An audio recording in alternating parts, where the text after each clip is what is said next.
Hello everybody and welcome to the second video in our series of videos on the French Revolution. As always, we begin with our learning outcomes, so by the end of this presentation you guys should know what the issues the Third Estate had with the Estates General and how they handled it. You guys should know what the tennis court oath was and Louis XVI's response, and finally you guys should know why the sans-culottes stormed the Bastille and the consequences of this action. So in the last video we looked at the causes of the French Revolution. Today we start by looking at the meeting that Louis was forced to call in 1789, the Estates General. Remember, this was a meeting of the three estates in France. We had the clergy, the nobility, and with everybody else falling into the Third Estate. Before the meeting even began, there was controversy over how the meeting should be conducted. Traditionally, each estate had one vote. However, the Third Estate believed that each member should have their own vote. Otherwise, they'd be outvoted by the first two estates at a ratio of 2-1. And they believed that their representation should also be doubled to match the first estate and the second estate. Their motto was double the third and vote by head. Their representation was doubled, but the decision on how voting at the meeting would take place was not decided. The man who was over this was again this imaginative banker, Jacques Necker. He had been brought back, as many people believed that he was going to be the saviour of France, but he didn't answer the question of how the voting would commence. So the meeting officially took place on the 5th of May 1789. The first estate had about 308 representatives, the second estate had 285, while the third estate had that double amount, so they had 621. So altogether we have roughly about 1,200 delegates or representatives. On the second day of the Estates General, the Third Estate decided essentially to go on strike due to the issues over voting. Instead, they set up a separate national assembly, which they said was the true representative body of France. It was an assembly not of the states, but of the people.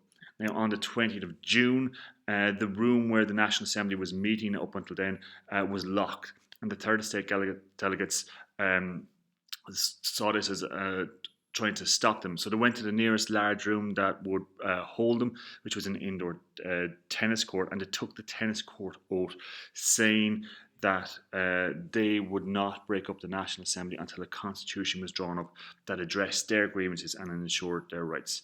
With fear of unrest in Paris, Louis XVI was forced to make the first and second estate join the National Assembly to help to draw up this constitution. Due to the disaster that was the Estates General, Louis XVI sacked Necker. As well as being an imaginative banker, Necker was a great publicist and had successfully sold himself to the people of France, and particularly Paris, as this genius banker and the only person capable of saving France.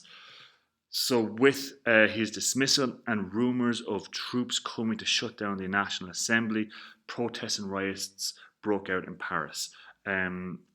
These were led by the call of the journalist Camille Desmoulins, who cried out, "Citizens, there is no time to lose. One resource is left to us: to take arms."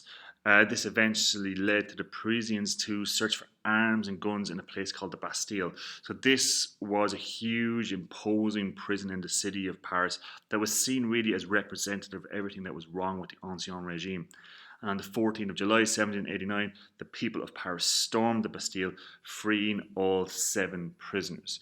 Now, this may not seem like a big thing, but it was symbolically significant, and some significant events came about because of it, such as the foundation or establishment of a force called the National Guard. So this was an armed force made up of the ordinary people of Paris, and they were set up as a deterrent to King Louis using force against revolutionaries. They were led by the Marquis de Lafayette, who had been a hero of the American War of Independence. Another consequence is it showed that the army could not be relied upon or trusted. Remember those supposed troops that were supposed to be coming to Paris that sparked the storm of the Bastille?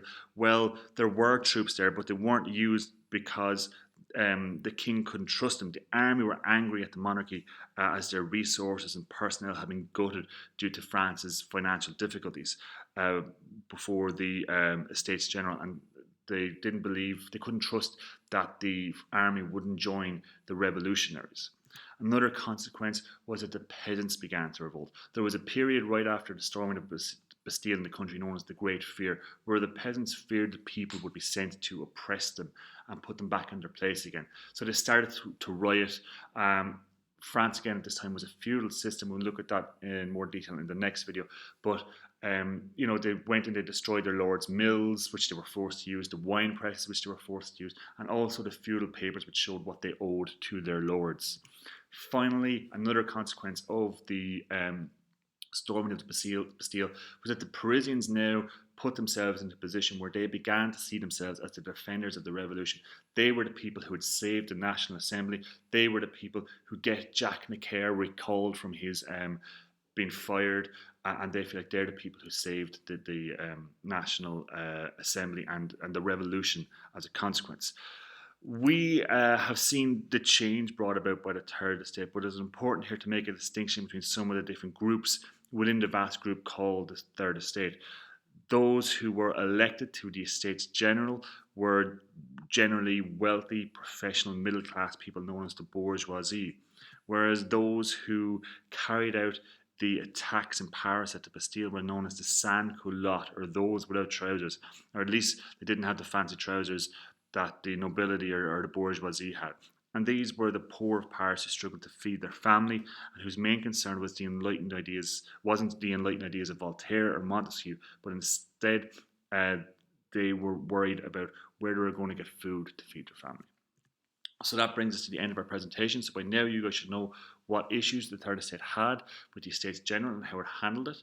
You guys should know what the tennis court oath was and Louis XVI's response. And finally, you guys should know why the sans-culottes stormed the Bastille and what the consequences of this action were. Thanks for watching. Hope you guys got something good from this video.